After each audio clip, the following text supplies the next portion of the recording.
Boa tarde, bem-vindo a mais um Conhecimento e Piedade, o nosso programa de aconselhamento bíblico aqui da IPP-TV. E hoje a gente vai continuar com a nossa série sobre hábitos escravizadores.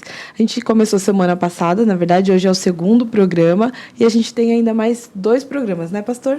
Exatamente, Paola. Gostaria de agradecer aí a sua participação, fazendo as suas perguntas, as suas colocações, os seus comentários a respeito de um tema que é tão importante, né, Paola? Um tema que toca a todos nós. Como nós falamos no último programa, hábitos escravizadores é um problema universal. Exatamente. Muita gente sofre com isso, muita gente luta com isso, famílias, às vezes, destruídas por questões ligadas ao vício, e a gente tem a ideia dessa série é a gente discutir o tema, falar sobre isso. Então, comente no chat, você está com a gente, convide pessoas para assistir também os próximos programas. Ao vivo a gente consegue acompanhar os comentários de vocês, responder perguntas às vezes aqui na hora, ter uma ideia do que vocês querem saber nos próximos programas. Então, aproveita para ver ao vivo, convida pessoas, amigos, parentes para assistir os próximos também. Então, toda quinta-feira, às 2h30, a gente está aqui. Vamos começar, pastor, então, vamos continuar para o bloco 2 de hábitos escravizadores. Então, o senhor podia dar um resumo rapidinho sobre o que a gente falou na semana passada, para situar quem perdeu o programa? Com certeza. Nós introduzimos o assunto hábitos escravizadores ou vícios, né, como mais comumente se entende, se ouve nos nossos dias, a partir das nossas pressuposições bíblico-teológicas. Então, a partir desta lente da Escritura, nós vamos nos aproximar de um fenômeno real que atinge a todos nós, seres humanos, pecadores, pós-queda, pós-entrada do pecado no mundo. Então, a partir deste pressuposto bíblico-teológico, quando nos aproximamos do tema hábitos escravizadores, nós vamos fazer algumas afirmações. E o grande ponto do programa da última semana foi que hábitos escravizadores é algo muito mais profundo do que simplesmente uma questão genética, uma questão de dependência química, é algo que toca o coração. E quando falamos do coração, falamos daquele termo bíblico que aparece mais de 800 vezes na Escritura Sagrada para se referir à parte mais interior do ser humano, a parte imaterial do ser humano, que na Escritura Sagrada é chamada de alma ou espírito ou coração, mente, mas tudo para se referir ao que nós somos de forma imaterial, interna, interior. Então nós afirmamos, né, definimos hábitos escravizadores, nós falamos a respeito da relevância, digamos, no meio a uma pandemia, a forma como todos nós temos sido assim, tentados a criar caminhos dentro do nosso coração para lidar com as pressões e as dificuldades do dia a dia. Portanto, quando nós olhamos para este assunto a partir de um ponto de vista bíblico, a partir de uma pressuposição teológica reformada, nós vamos afirmar que hábitos escravizadores é algo muito mais profundo do que nós aprendemos do discurso ou da narrativa na nossa cultura. Entendi, pastor. E como a Bíblia trata esses assuntos, esses temas dos hábitos escravizadores e dos vícios? A gente às vezes pensa que é uma questão muito atual, né? As pessoas comentarem sobre os vícios, de como essa palavra, de certa forma, não tem nas Escrituras. Como que a Bíblia fala exatamente dessa questão, né? Hábitos escravizadores mesmo, esses termos são termos que não estão ali, né? na palavra do Senhor. Então, como que a gente olha para as Escrituras e lida com essas questões? Paula, a visão da Escritura Sagrada a respeito de vícios, né, como você bem colocou, algumas palavras não aparecem na Bíblia.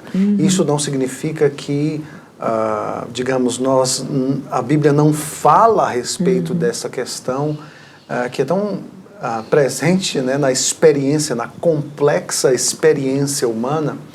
Mas a Bíblia, ela ela trata destas questões desde o início. Então nós vamos tomar, por exemplo bíblico, algo que os escritores bíblicos estão bem familiarizados.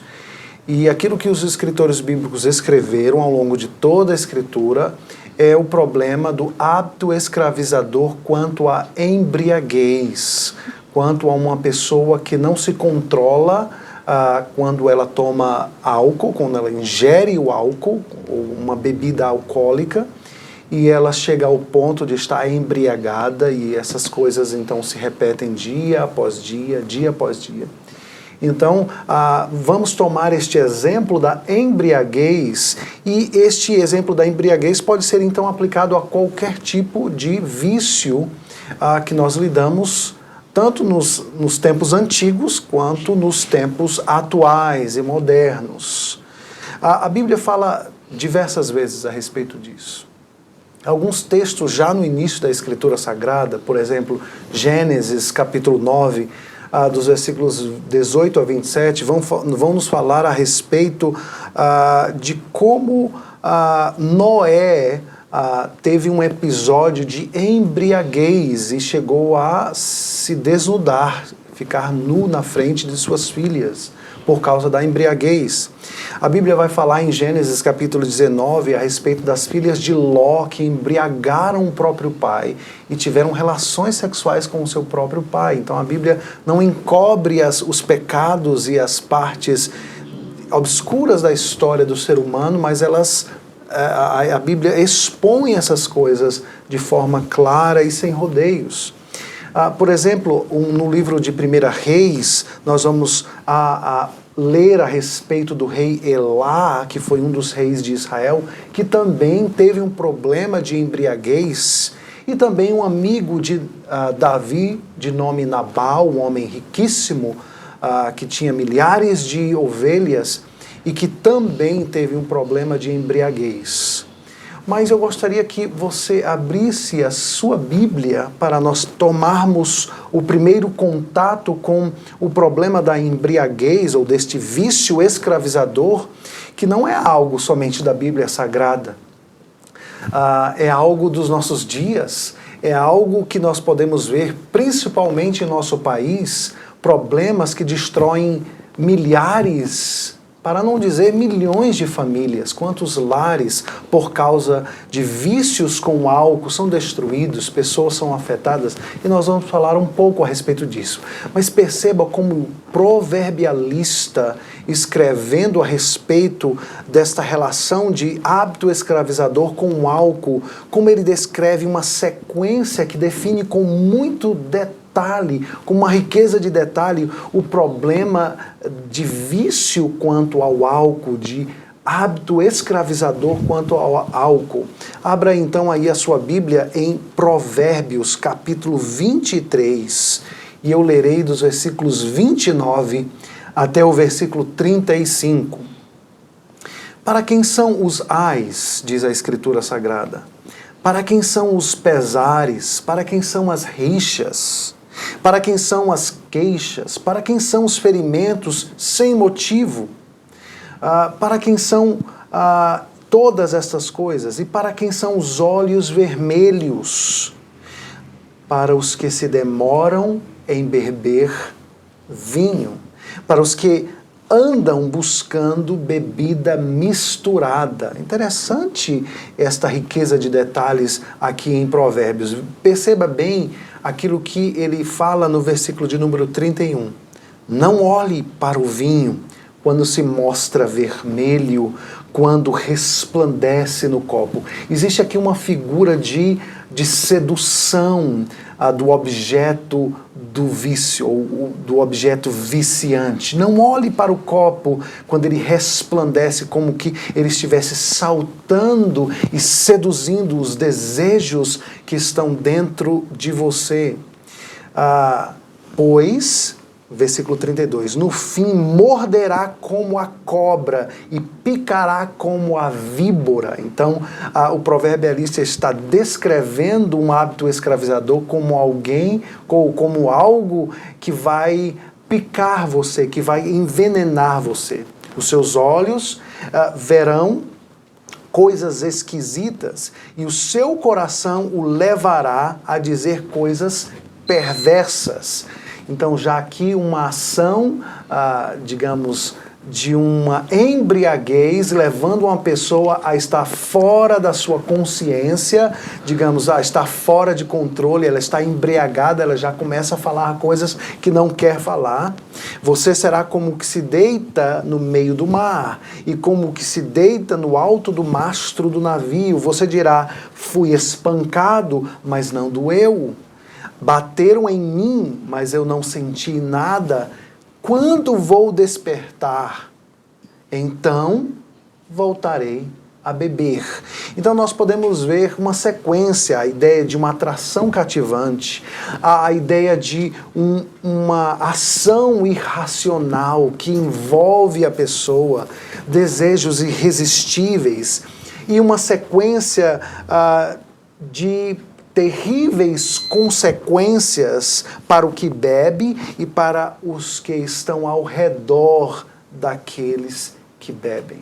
Então, perceba só aí o que a Escritura Sagrada está falando a respeito deste problema lá no Antigo Testamento. Mas o problema da embriaguez, né, do vício escravizante à embriaguez, ao álcool, não é algo somente do Antigo Testamento. O Novo Testamento fala a respeito deste problema. Digamos, Paulo, escrevendo aos Coríntios, em sua primeira carta, no capítulo 6, versículo de 9 a 10, vai nos falar a respeito deste problema da embriaguez, e não simplesmente embriaguez, como outros hábitos escravizadores. Eu gostaria de ler a Escritura Sagrada ali em 1 de Coríntios, capítulo 6, versos de 9 a 11. Veja o que a Bíblia diz no Novo Testamento. Ou vocês não sabem que os injustos não herdarão o reino de Deus? Não se enganem, nem imorais, nem idólatras, nem adúlteros, nem afeminados, nem homossexuais, nem ladrões, nem avarentos, nem bêbados, nem maldizentes, nem roubadores herdarão o reino de Deus. Em suma, o que Paulo está querendo dizer é: pecadores não herdarão o reino de Deus. Mas veja só o que ele diz no versículo 11.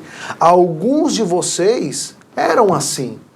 Ou seja, todos esses problemas descritos aqui em 1 Coríntios 6, eles têm uma esperança de mudança. Pessoas que lutam com todos esses problemas podem ser libertas pelo poder de Deus, pelo poder do Espírito Santo de Deus, através da Escritura Sagrada. O versículo continua dizendo: mas vocês foram lavados, vocês que praticaram todas essas coisas foram santificados, foram justificados no nome do Senhor Jesus Cristo e no Espírito de nosso Deus. Portanto, a Escritura Sagrada fala a respeito de hábitos escravizadores e vícios. Ela tomamos nós o exemplo da embriaguez e mostramos simplesmente alguns textos da Escritura Sagrada que tratam deste problema. Portanto, no fundo, o escravizado pelo álcool está adorando alguma coisa, está adorando um Deus. Ele é controlado pelo álcool como se fosse o seu escravo. E isso traz algumas consequências, ou esses desejos que tentam dominar ou controlar o coração, eles podem ter diversos motivos. Talvez o desejo de simplesmente ter prazer ao beber e se embriagar. Algumas pessoas pensam ou buscam isso para atingir este objetivo, simplesmente o prazer pelo prazer. Outros vão beber para se livrar de alguma dor, de algum sofrimento. Outros vão beber para aliviar as tensões e as pressões do dia a dia, simplesmente para esquecer os problemas, as preocupações, os medos. Eles vão recorrer a alguma coisa que traz uma espécie de alívio, mas um alívio temporário, um alívio que por fim o torna em alguém escravizado por aquele Deus, por aquilo que realmente amarra os hábitos desta pessoa. Talvez os seus desejos seja de esquecer alguma coisa ou de se vingar de alguma pessoa ou de alguma situação. Os desejos são múltiplos por trás de um hábito escravizador. Não somos iguais quando nos relacionamos com esse tipo de desejos e nos envolvemos com hábitos escravizadores. E as consequências de tudo isso, da embriaguez, são danosas. Por exemplo, no ambiente de trabalho, quando pessoas se excedem e problemas, acidentes de trabalho podem acontecer. Às vezes, uma pessoa que se embriaga e vai dirigir e, por sua vez, pode matar uma família inteira quando ela entra na contramão, então traz uma tragédia. Uma tragédia pode acontecer. Pessoas são afetadas, familiares são afetados. Aquele que bebe, aquele que está, digamos, amarrado a um hábito escravizador, ele está produzindo rupturas familiares, relacionais. O problema não está somente com ele, mas os efeitos e as consequências desse hábito escravizador atingem a muitas pessoas. Os estudiosos do abuso alcoólico dizem que cada pessoa com problemas de embriaguez deixa um rastro de destruição e dor em pelo menos 10 pessoas. Em pelo menos 10 pessoas.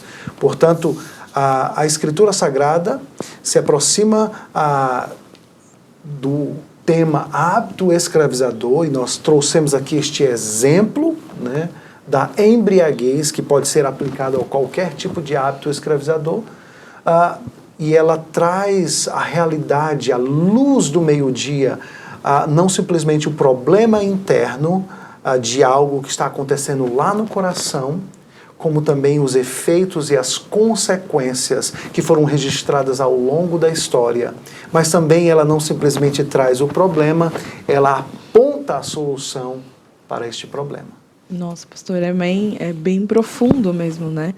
E algumas pessoas elas vão falar que a gente não pode confundir a embriaguez, né, como Sim. a Bíblia chama, né, com o problema do alcoolismo. Nossa geração, nossa cultura diz que o alcoolismo é uma doença e não um problema moral, né, como se a pessoa não tivesse culpa dentro dessa situação, né.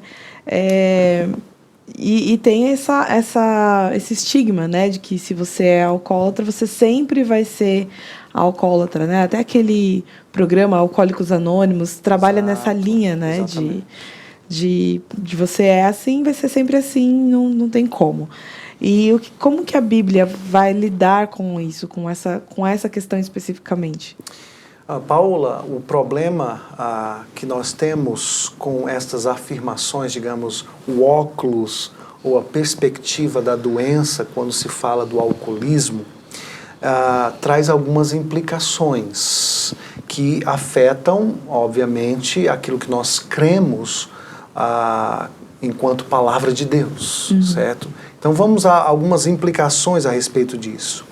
Porque se fizermos concessão aqui, que a respeito deste vício da embriaguez, denominando ou olhando para ele como uma doença, então os nossos fundamentos bíblicos começam a ruir. Portanto, se nós dissermos que as Escrituras Sagradas estão alheias em relação a este problema supostamente moderno, o problema do alcoolismo, sobre quais problemas nós diremos que a Bíblia não se pronuncia? Deixe-me falar isso com outras palavras. Se nós olhamos para o problema do alcoolismo como algo diferente daquele problema descrito pela Escritura como embriaguez, ou até uma palavra mais antiga que era utilizada, o problema do ébrio, aquele que está preso ao vício do álcool. Se nós dissermos que isso são duas coisas diferentes, um é pecado e o outro é uma doença, então, e se é uma doença, a Bíblia não se pronuncia a respeito de um problema moderno, já que ele é um texto antiquíssimo. Então, sobre que problemas também na atualidade a Escritura não se pronuncia? Por exemplo, a Bíblia fala algo útil para pessoas com problema de anorexia, bulimia, depressão, esquizofrenia, disforia de gênero, ou talvez transtorno de ansiedade e pânico. A Bíblia fala algo de útil para alcançar essas pessoas? Se dissermos que ela não fala absolutamente nada a respeito daquilo que se diz a doença do alcoolismo, também ela não falará algo a respeito de todas estas categorias utilizadas pela psiquiatria moderna. Então, isto cria uma implicação perigosa para nós que cremos na suficiência das Escrituras Sagradas, para nós que cremos no poder da Palavra de Deus, que é instrumento da obra do Espírito para aplicar ou trazer à tona todas as coisas. Então, isso traz uma implicação extremamente perigosa quando nós nos aproximamos e afirmamos que a Escritura não se pronuncia a respeito de problemas modernos, que são situações e problemas que ganham terminologias modernas que nós não encontramos na Escritura Sagrada. Por certo, a Bíblia não traz nenhuma dessas palavras ou terminologias modernas, porque a Bíblia ela não é uma enciclopédia de medicina. Ela não vai trazer todos esses nomes como alcoolismo, esquizofrenia, bipolaridade, pânico.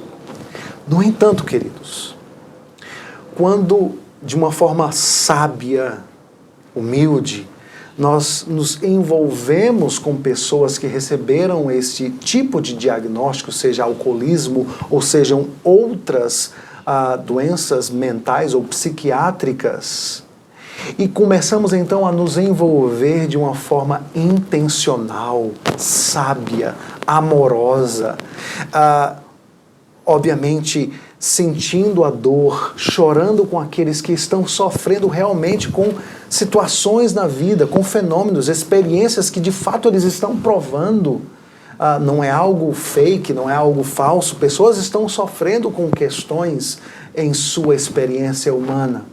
Mas quando nós nos aproximamos e tentamos conhecer de forma cuidadosa, progressiva, a história dessa pessoa, nós podemos começar a perceber e a entender aquilo que está por trás do rótulo que foi dada àquela pessoa. Digamos, se você conhece alguém que tem, digamos, um diagnóstico de alcoolismo, o chamado alcoólatra, e a despeito deste diagnóstico você começar a realmente ter uma amizade, uma conversa, se importar com essa pessoa, demonstrar amor por essa pessoa, interesse em ajudá-la, você vai começar a reconhecer ou conhecer ou ter acesso à história dessa pessoa. Quais são os medos dela? Quais as coisas que de fato trazem infortúnio, tristeza, os problemas que elas estão passando, os caminhos do coração, os padrões de comportamento, de pensamento, de desejos.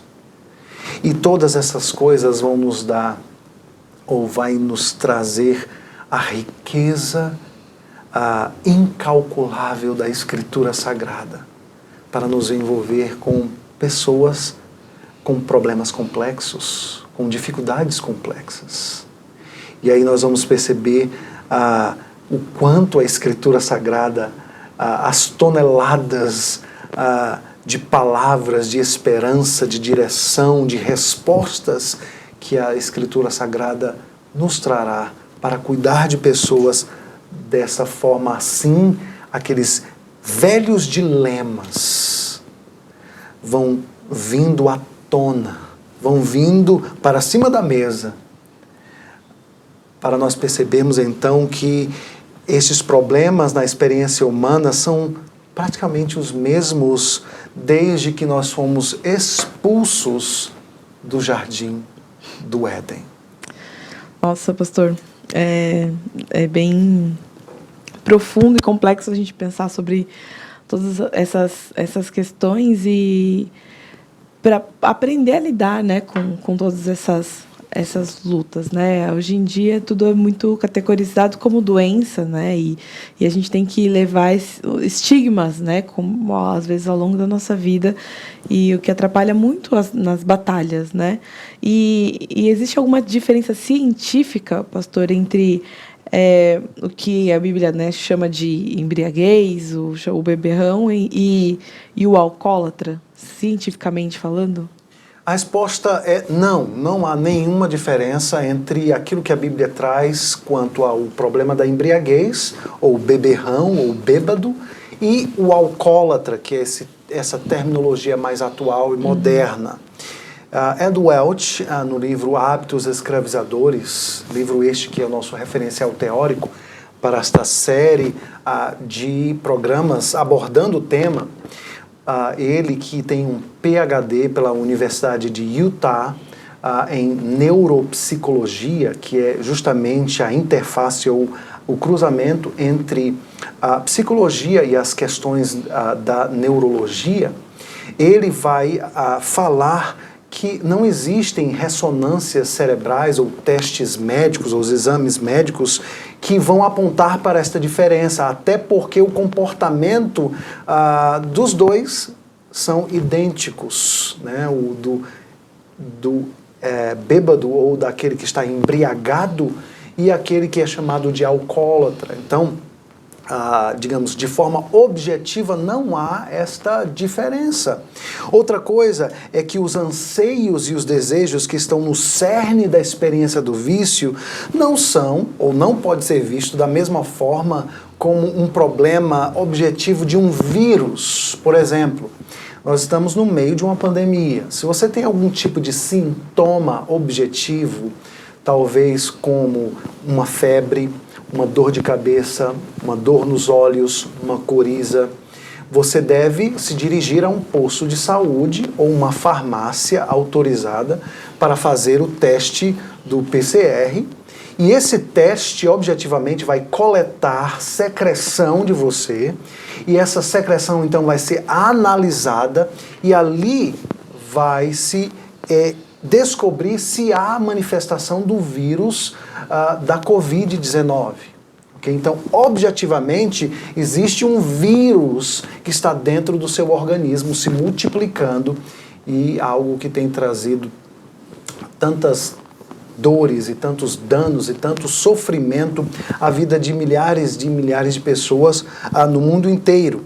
Mas existe uma diferença dramática e abismal entre aquilo que nós temos, digamos, um teste médico objetivo e, digamos, num diagnóstico mais moderno de alcoolismo.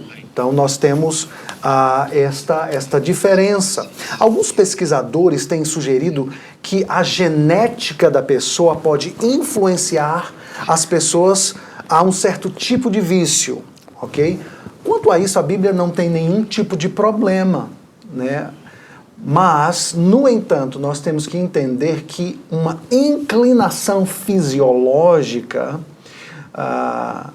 então, dentro desses estudos, não significa uma determinação comportamental. Ou seja, se alguém, na experiência dela, se sente inclinado, né, a consumir drogas ou a beber a ponto de embriagar-se, isso não significa dizer que ela está determinada a ser alguém escravizado pelo álcool. Okay? Então nós temos que fazer essa diferença entre questões objetivas e subjetivas.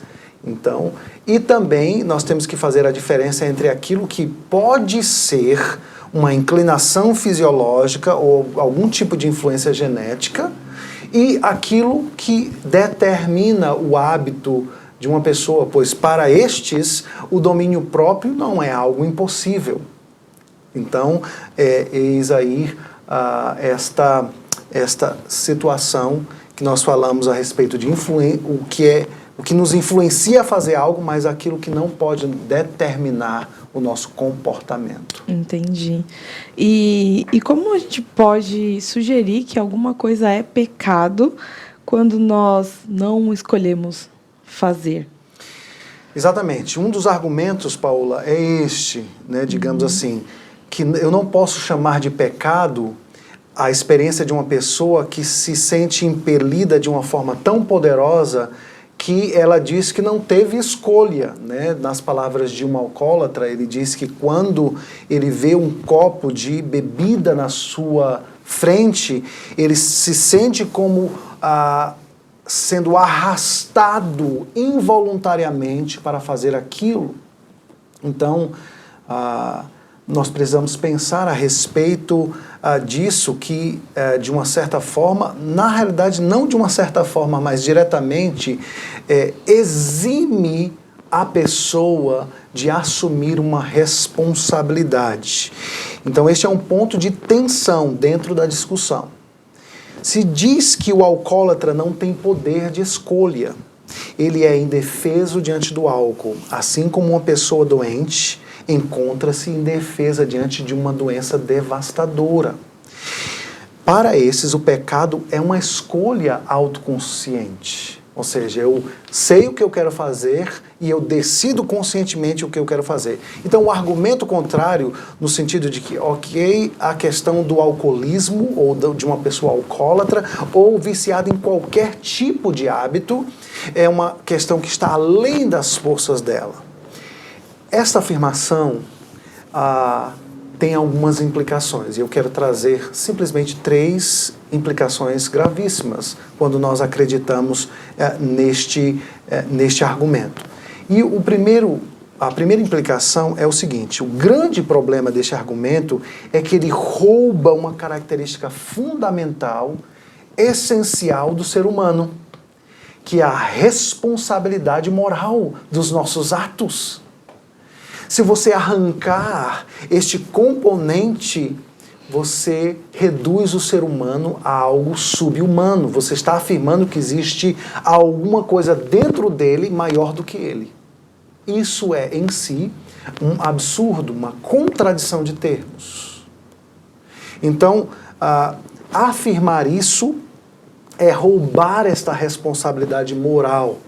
E eis aqui uma menção a um escritor não cristão, que inclusive influenciou Jay Adams, aquele que foi o pai do movimento moderno de aconselhamento bíblico, Robert Mover, um psicólogo, que percebeu no seu trato de pessoas com doenças mentais, né, trabalhando obviamente em hospitais psiquiátricos, de que quando a psiquiatria roubava esta responsabilidade moral, eles tinham então pacientes eternos dentro dos hospitais psiquiátricos. Então ele começa dentro do seu tratamento, a se dirigir às questões das responsabilidades e das decisões que cada pessoa tinha que tomar na vida. Então, mesmo dentro do campo médico, existem aqueles que vão defender que arrancar a responsabilidade moral de um ser humano é fadá-lo a uma vida sub-humana, é tirar uma característica principal do ser humano. Outra coisa, outra implicação é que todo o nosso sistema legal está baseado nessa visão de responsabilidade moral. Se uma violação legal foi involuntária, ou seja, eu fiz e eu não tenho como frear isto, é maior do que eu, nós vamos chegar à conclusão de que aquela pessoa não tem culpa. Ou seja, algo dentro dela é muito mais poderoso do que ela, o leva a fazer algo que é involuntário, ou seja, não tem jeito, tem que ser feito, ela tem que agir dessa forma. Então, se nós chegarmos a essa conclusão, não existe culpa. Eis aí uma das minhas críticas a este argumento. Se não há responsabilidade moral por parte do que faz, então podemos aceitar a descriminalização de alguns crimes hediondos. Por exemplo, um estuprador não pode ser preso se ele tem uma compulsão sexual.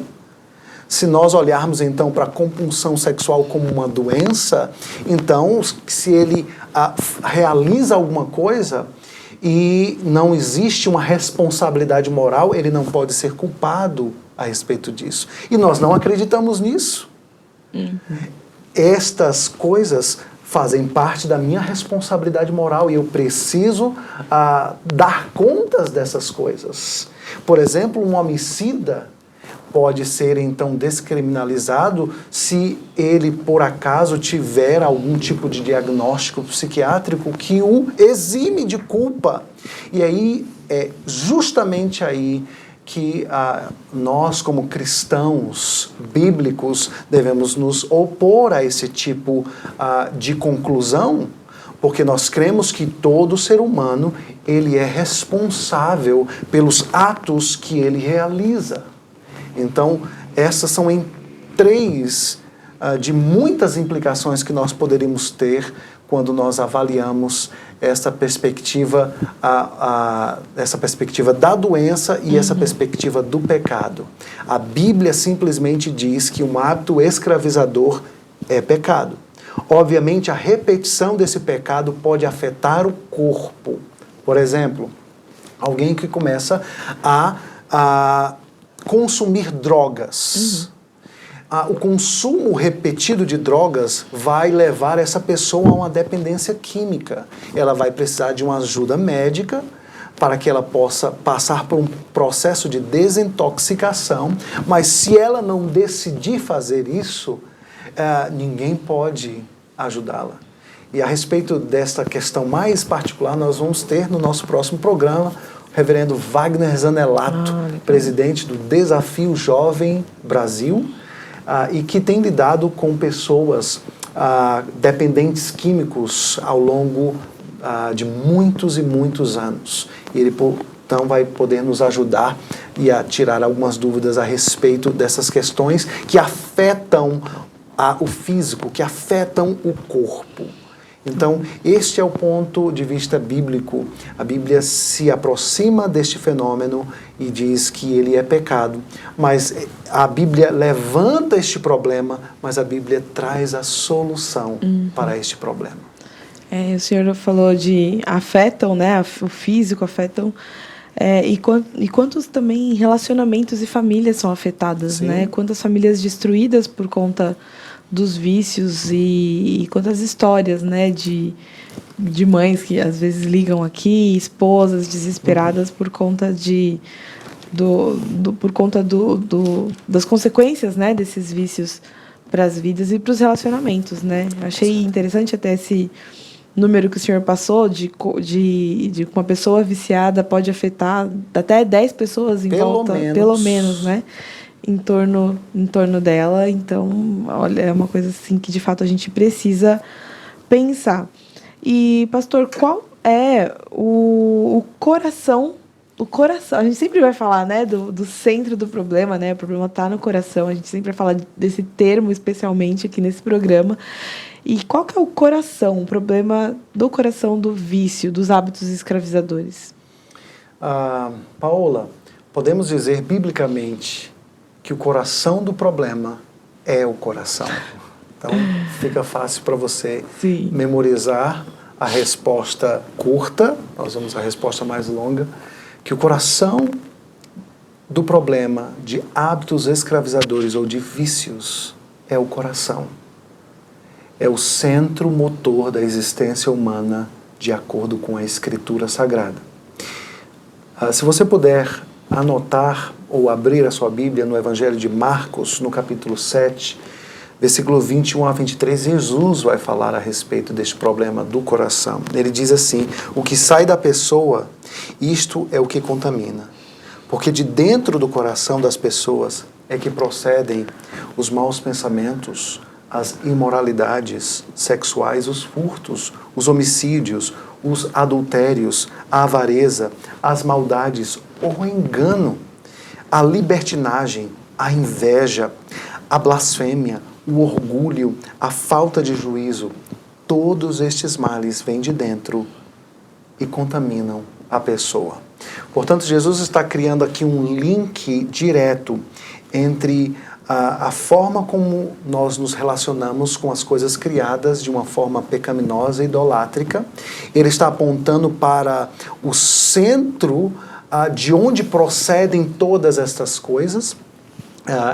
Todos esses itens citados aqui por Jesus e registrados por Marcos, o evangelista, eles são repetidos pelo apóstolo Paulo em suas cartas. Por exemplo, no livro ou na epístola aos Gálatas, no capítulo de número 5, vamos então à epístola aos Gálatas, no capítulo 5, Paulo vai falar da seguinte forma: ele vai falar de tudo aquilo que Jesus mencionou, ele vai ampliar a lista e ele vai dizer da seguinte forma: as obras da carne são conhecidas e são imoralidade sexual, impureza, libertinagem, idolatria, feitiçarias, inimizades, rixas, ciúmes, iras, discórdias, divisões, facções, invejas, bebedeiras, orgias e coisas semelhantes a estas. Declaro a vocês, como antes já os preveni, que os que praticam tais coisas não herdarão o reino de Deus. Então, mesmo autor da carta aos Coríntios fala aqui aos Gálatas, e ele toca então numa lista mais extensa e maior daquilo que Jesus fala ali em Marcos, no capítulo 7. Então, ele chama todas essas coisas de os frutos da carne, que podem capturar, escravizar o coração do homem. Mas Tiago vai nos falar a respeito da sistemática destes hábitos escravizadores que por trás trazem outros tipos de problemas. Na realidade, Tiago vai ao cerne, ao ponto do problema. Nós afirmamos na nossa fala, nessa exposição a respeito de hábitos escravizadores, que o que está no cerne são os desejos que estão no coração. O desejo por prazer, o desejo por excrescer de alguma coisa, o desejo de trazer alívio, o desejo de simplesmente esquecer das preocupações, dos medos do dia a dia. E isso causando consequências, brigas, facções, rupturas, quebradeiras nos relacionamentos. E aí Tiago vai dizer: de onde procedem as guerras e brigas que há entre vocês? De onde, senão, dos prazeres que estão em conflito dentro de vocês? Ele vai falar de desejos que estão controlando o coração, que estão revelando quem nós somos. Tiago, então, vai fazer esta exposição de que quando esses desejos estão controlando as nossas escolhas, o nosso comportamento, isso na realidade está revelando ou está mascarando um problema de adultério espiritual. O versículo de número 4 diz gente fiel ou adúlteros. Esta é a linguagem utilizada ao longo de toda a Escritura quando o povo de Deus dá as costas para Deus e se volta para ídolos que governam os seus corações. Então Deus está dizendo: isto é um tipo de adultério. Eu estou amando alguma coisa, eu estou amando alguém mais do que eu amo o Criador. E isto pode ser aplicado a cristãos, a não cristãos, porque todos nós somos criados por Deus para adorar ao Deus Criador. E o problema não é se nós deixamos de adorar, porque não deixaremos de adorar. O ponto é quem ou o que eu estarei adorando. E Tiago então vai dizer, ou vai traçar um caminho de volta. E o caminho de volta é o caminho do arrependimento. Ele primeiro vai dizer que Deus ele tem ciúmes, mas é um ciúme santo, um zelo santo por aqueles que são seus. Deus não abre mão das nossas vidas para um outro ídolo. Deus não reparte você com uma outra pessoa ou com um outro Deus, com um falso ídolo. Deus quer devoção exclusiva e completa, porque Ele criou a mim e a você para termos um relacionamento de amor. Portanto, o que Tiago está dizendo é que este Deus quer que a gente esteja no caminho dele. Mas para lidar com esses desejos escravizadores, nós temos que quebrantar o coração. E aí a Bíblia vai dizer aqui em Tiago 4, mas Ele nos dá cada vez mais graça, e por isso diz, Deus resiste aos soberbos, mas dá graça aos humildes. Tiago vai continuar dizendo, sujeitem-se a Deus, cheguem perto de Deus e Ele chegará perto de vocês. Limpem as mãos, pecadores, purifiquem o coração, reconheçam a sua miséria, lamentem, chorem, transformem o seu riso em tristeza, humilhem-se diante do Senhor e Ele os exaltará. O caminho de volta, Paola, para tratar hábitos escravizadores é o caminho do quebrantamento. É o caminho de correr para os braços de Cristo, para a cruz de Cristo, para o Evangelho que dá esperança para mim e para você. Para lidar com hábitos escravizadores, eu não posso depender de mim mesmo somente, mas eu preciso correr para o Deus que me criou, que diz o texto, nos dará graça abundante, abundante, para lidar com esses desejos. E eles, assim, podem ser quebrados progressivamente. Quanto mais quebrantamos o nosso coração, quanto mais buscamos a Deus, quanto mais nos colocamos diante dEle, quanto mais reconhecemos a nossa incompetência, a nossa falta de poder e buscamos a esse Deus, mais Ele nos dará graça e Ele nos libertará de hábitos escravizadores. Muito bom, pastor. Já tem bastante conteúdo, né, para todo mundo pensar sobre o tema. Pastor, a gente ganhou um pouquinho aqui mais de tempo, aqui, segundo aqui a produção. Queria fazer até uma pergunta, se o senhor quiser deixar para o próximo programa, se der para falar agora. O senhor comentou muito dessa questão dos vícios ligados às questões químicas, né? Tipo álcool, drogas, né? Até o livro do Hábitos Escravizadores vai falar muito disso. E aqueles vícios, assim, muito ligados aos nossos, por exemplo, vício em celular, vício em pornografia, coisas que, assim, não tem um elemento químico Sim. que nos afeta. Como que a gente consegue fazer essa diferença na nossa mente? Como eles são pecados também, né? Tudo aquilo que nos domina, eles são pecados. Mas como a gente pode fazer essa diferença entre um e outro? Às vezes as pessoas podem pensar que um é menos pecado que o outro, sim, né? Sim. Excelente pergunta, Paola. Na realidade, olhando de cima, de uma forma geral, eles são hábitos escravizadores, quer você esteja apegado a uma droga química ilegal, ou ao álcool, ou ao cigarro, ou qualquer tipo de coisa que, digamos, escravize a pessoa. O ponto de diferença é justamente um elemento, né? Digamos, quando eu ingiro alguma coisa que traz um dano ao meu corpo, eu estou ali, digamos, pecando duas vezes. Eu peco contra Deus, obviamente, e eu trago um dano objetivo ao meu corpo. Então, uma substância química vai trazer um dano mais rápido para o corpo. Uma droga, um álcool, ele pode destruir o fígado, pode fazer uma série de coisas.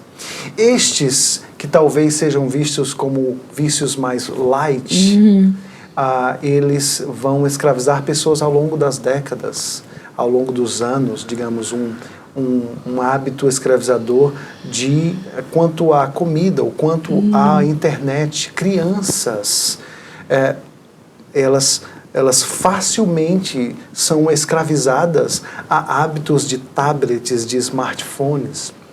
Existe até um estudo desenvolvido pela Associação de Pediatria Americana, a APA, que é a mais famosa associação pediátrica do mundo, que recomenda fortemente aos pais que eles não permitam seus filhos ou a exposição das telas a crianças até 2 anos. Então, se você tem um bebê, até que ele complete 2 anos, não o exponha às telas. As telas, seja ela qual for, televisão, um smartphone, um tablet, vai ter um processo neurológico ali afetando a sua criança. Também, né, digamos, algo que ela vai criar uma dependência. Digamos, crianças que só são acalmadas com o smartphone na mão. Então, essas questões, elas são hábitos escravizadores, elas são hábitos pecaminosos. Bebês são pecadores, Sim. Crianças são pecadoras, jovens, adolescentes, adultos, nós somos pecadores.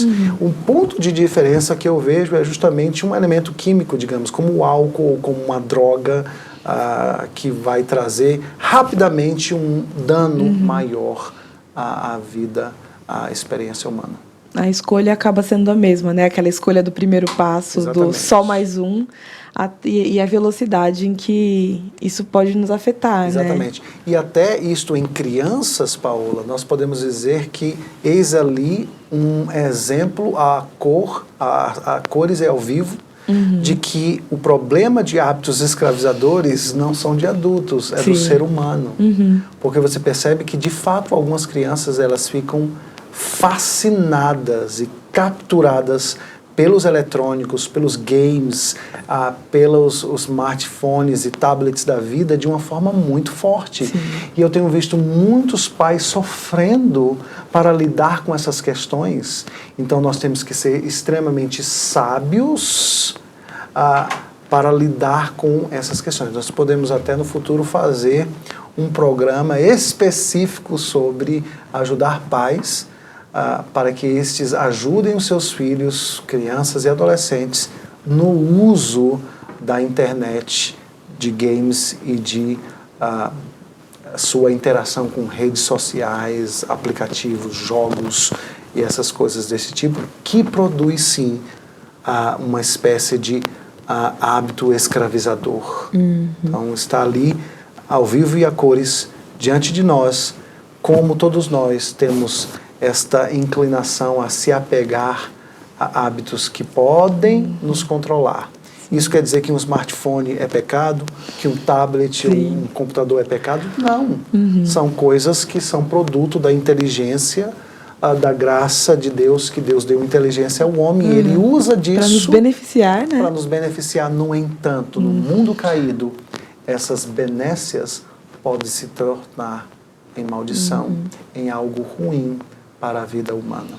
Como tem acontecido, né? Sim, muito. E a gente acaba buscando prazer e satisfação fora de Cristo, né? Quando a gente se apega a isso, é muito interessante a gente, quando eu paro para pensar em coisas que eu não viveria sem, né? Acho que se a gente parar para fazer essa pergunta, né? Se isso for tirado de mim, o que vai ser de mim? Minha vida acabou. Exato. Né? E a gente pode trazer isso para muitas coisas, até mesmo o celular, a internet quando cai, né? E a gente fica naquele desespero, e é importante a gente parar sempre para refletir sobre isso, né? Exatamente. Esse é um tema, digamos, essa questão de hábitos escravizadores ligados à internet e a equipamentos eletrônicos, é algo que tem, digamos, levado as maiores universidades americanas a investir milhões em pesquisa para justamente perceber o relacionamento dos seres humanos, crianças, adolescentes, com estas novas tecnologias que têm dominado o mundo inteiro, que traz benefícios, mas também traz muitos malefícios. Então, o resultado dessas pesquisas traz, digamos, números assim, bem grotescos a respeito de danos e de dificuldades e de pessoas que realmente estão escravizadas, sejam crianças ou adolescentes. E só como um dado interessante, digamos, aqueles milionários, né, donos dessas grandes empresas digamos, Microsoft, Apple e outras grandes empresas têm os seus filhos matriculados em escolas que são chamadas Free Tech nos Estados Unidos. Elas não têm nenhum tipo de tecnologia nelas, não é permitido smartphones, tablets ou computadores. Então elas são escolas escolas antigas. Analógicas, né? E a sua pergunta é como, digamos, o dono da Apple não permite que os seus filhos usem os iPhones até que eles tenham 8 e 9 anos?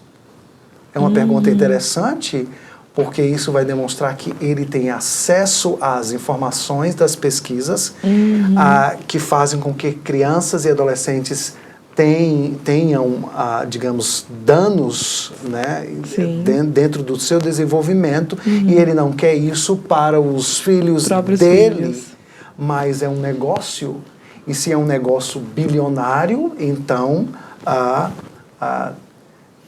pode acontecer com os filhos dos outros, não com os meus cada filhos. Um com suas escolhas. É, né? isso que eu estou dizendo está bem livre aí nas redes sociais. Você tem as entrevistas e repórteres que falam a respeito dessas questões, e que esses grandes executivos do Vale do Silício, ali nos Estados Unidos, eles fazem questão que os seus filhos não tenham acesso a esses equipamentos. Eles vão ter acesso, sim, no momento certo. Então, esse é um tema bem relevante também, Paola. Vai mais programas só para falar desse tema, né, pastor? Exatamente. Vício para as crianças, para os adultos, para os jovens, e como a gente precisa de equilíbrio para lidar, porque são coisas boas, né, super positivas, que nos ajudam, mesmo o senhor citando, essas informações estão nas redes sociais, então a gente precisaria das redes para nos informar, mas a gente precisa fazer bom uso, alinhar o nosso coração, né, alinhar o nosso tempo, e a nossa espiritualidade, exatamente para poder fazer bom uso de tudo isso, né? A gente já está chegando ao fim do nosso programa, do programa de hoje. Eu espero que vocês continuem participando nas próximas semanas. Na próxima semana, o pastor Wagner estará conosco? Com certeza. Muito bom. Se Deus quiser. E se Deus quiser, né? A gente, ainda mais nesse período que a gente tem tido tantas surpresas, né, pastor? Então, essa frase tem que sempre caminhar conosco. Se Deus quiser. Semana que vem, o pastor Wagner Zanelato vai estar com a gente, falando mais um pouquinho sobre essa questão dos vícios. Ele tem bastante experiência no tratamento de pessoas viciadas com drogas, em casas de recuperação. O ministério dele é muito interessante, muito bom. Então, não perca. Vamos indicar de novo o livro, pastor? Hábitos. Essa é a capa antiga, né? Esse é o Vícios, um banquete no túmulo, mas hoje a edição atual é Hábitos Escravizadores, do Ed Welch, pela editora Nutra. Vale muito a pena ler esse livro e entender. Eu amo especificamente o capítulo 10, então leiam esse livro, vale muito a pena. E a gente fica por aqui, né? E semana que vem a gente está de volta. Tchau, tchau. Tchau. Deus abençoe.